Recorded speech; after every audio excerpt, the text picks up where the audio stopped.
murdered on her own doorstep today. She was killed by a single gunshot to her head. Tonight, the mystery over her death deepened with speculation that the killing may have been revenge for her anti-crime work. She was attacked at her home in Fulham in West London. A man was seen hurrying away. Paul Davis reports.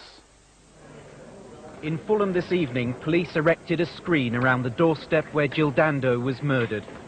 Forensic officers searching for any evidence that might lead them to the person who took her life with a single shot to the head.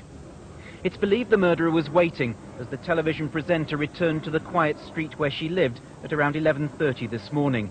Neighbours heard her screams but were unable to help her. I did hear a commotion, but at the particular time I didn't think that the commotion was...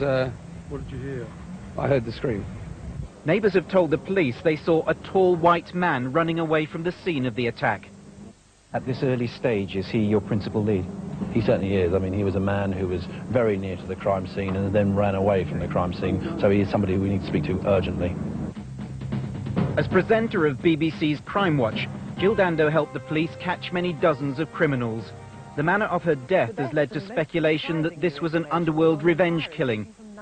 In the Commons, politicians paid tribute to her crime-busting record.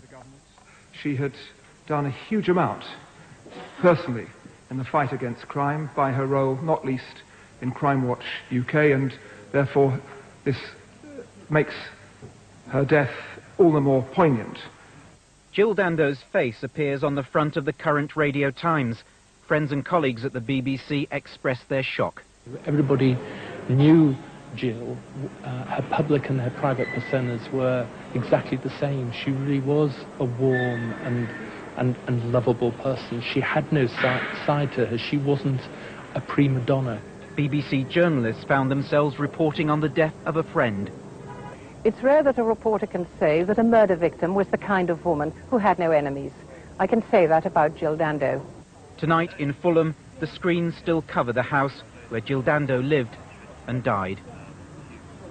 While police are refusing to speculate on a motive for this killing, detectives confirm that Jill Dando in the past complained of being followed by a stalker. They also point out that anyone responsible for solving so many crimes may have created enemies in the process. Paul Davis, ITN, West London.